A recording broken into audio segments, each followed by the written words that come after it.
Look, honestly, all personal bias aside, you cannot beat an Apex trigger for consistency, reliability, and performance. They really are the best thing that's out there. Over 20 years making triggers, working on triggers, they're really the only ones that I trust in my guns.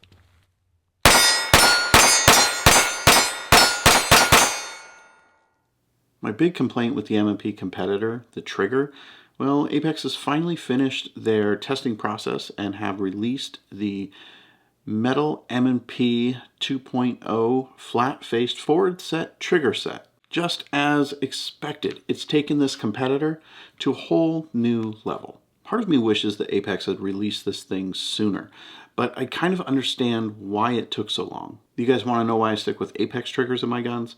Well, it's kind of a trust thing. Now, sure, I became an affiliate with Apex, I don't know, earlier this year, and so if you buy anything through them and you use 360TS as your code, you're going to save a couple of bucks. They're going to give me a couple of bucks. The lights are going to stay on here in the office, and I'm going to be able to continue to make content. This really isn't about that, though. If I didn't trust Apex triggers, I wouldn't have them in so many of my guns. If I didn't trust those triggers, I wouldn't be carrying my guns that have Apex triggers in them in the appendix position. If I didn't have total and complete trust in Apex, I would not be recommending them to friends, family, you guys, my viewers. Your safety is as important to me as my own, and with over 20 years in the business, Apex has earned a reputation for reliability, performance, and safety. These days you have a lot of choices when it comes to aftermarket triggers. Go ahead and use whatever brand it is that you trust. Just take a second and ask yourself, why do you trust them? This trigger for the Metal M&P, it has some slight changes to it versus the standard trigger for the polymer M&P, because the Metal M&P is just slightly different. What's important about it is that this trigger is safe. I know that it's safe because Apex does a lot of testing. They drop the hell out of their guns while they're testing to make sure that these triggers are going to work like they're supposed to. This is why sometimes it really feels like it takes so long for them to launch a trigger for a new gun. I was sitting there thinking to myself, what the hell? Why does the site say that the standard flat-face trigger isn't certified for use with the Metal M&P? I just so happen to have an extra M&P trigger kit, so I went ahead and decided to install it and test it on the Metal M&P. Really, I just wanted to see how it would run. I'm going to tell you this right now, if Apex tells you that something isn't compatible or isn't certified for use yet, you should definitely listen to them. Yes, the trigger mostly worked, but it felt weird. Something really wasn't quite right in the break. It felt really strange, and I only took it out for one session at the range before I went home, pulled it out, and went right back to the stock trigger. One of the reasons I wanted an Apex in the competitor is this piece right here, the forward set sear actuator. That little guy right there is what reduces take-up in your trigger. And to the best of my knowledge, there aren't any other aftermarket triggers that are offering that piece right there. Really, it's a pretty simple fix that Smith & Wesson could have done with this gun to make it so much better right out of the box. Now, having more take-up, it's not necessarily a bad thing with like a duty gun or, a carry gun. And in fact, this 10mm M&P that I have here, this has all the stock internals and it's quite a bit of take-up. I don't necessarily mind that with this gun because this is kind of a hiking gun for me. This isn't something that I need a reduced amount of take-up for. That gun certainly isn't designed and marketed around, competition use where you would want less take-up.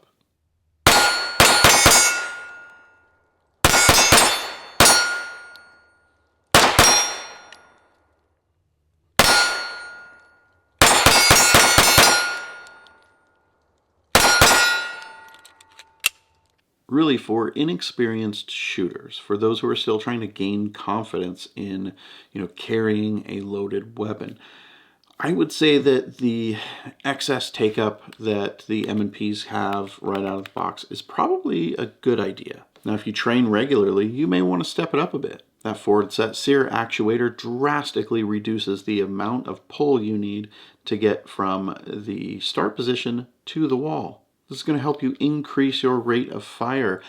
Now, you can go ahead and shoot fast with a stock trigger. Nobody's saying that you can't. The thing is, though, getting rid of all of that take-up really does take the experience and the smoothness of shooting to a whole different level.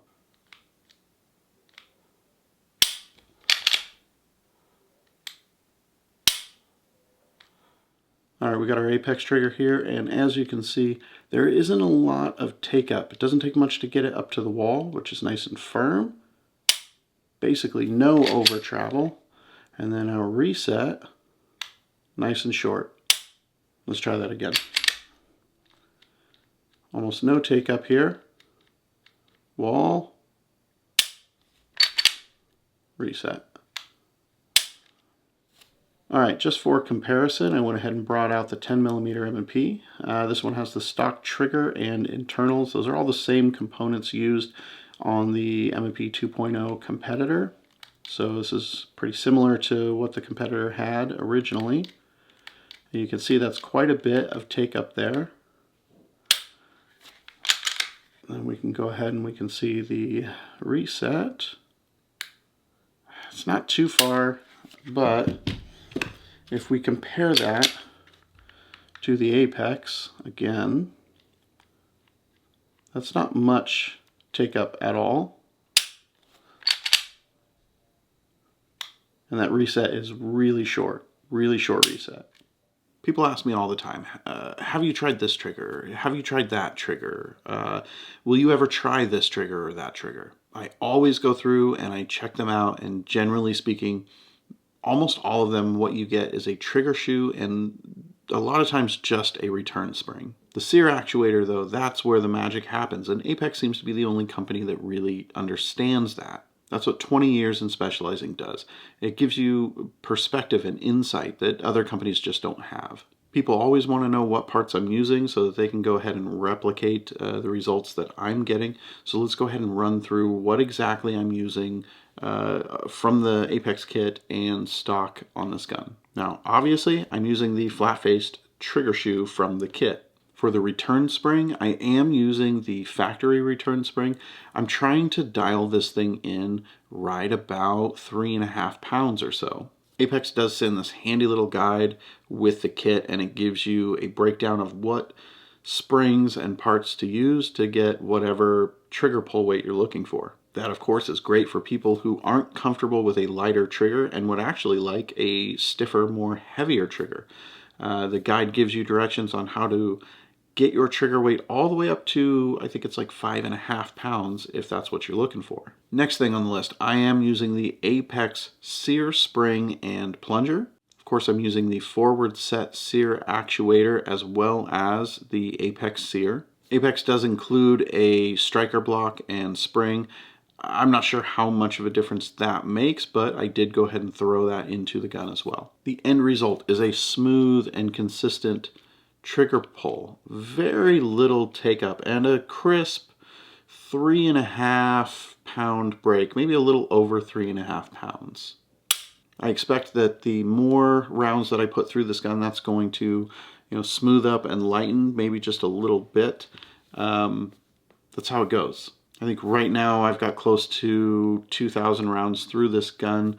I'll hit the 2,000 round mark really soon, and I should see that lighten up a bit. Now look, I realize some people do want a heavier trigger because, they're using their M&P for other stuff, whether it's duty use or carry use, they're not using it for, competition or range use like I plan on using this gun. The Apex kit comes with everything you need and directions to get you exactly the trigger that you are looking for. For me, this trigger really is as good as it gets.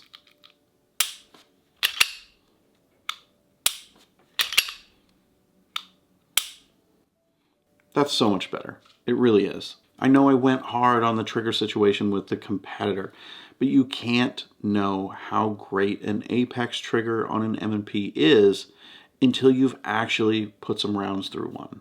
A smoother functioning trigger gives you more possibility for higher levels of accuracy. Not that you can't be accurate with a factory trigger, especially one that is well broken in. There is, though, a difference between a well broken in factory M&P trigger and an Apex. Shortened take up and reset help increase the rate by which you are able to take your shots, especially follow-up shots. That shortened take up also decreases the chances of movement of the gun while you're taking your shot. This isn't a 1911 or 2011, but many of the benefits of those style of trigger can be gained with putting an Apex on an M&P. If you want to take your M&P, and specifically your Metal M&P, to the next level, you need to invest into an Apex trigger.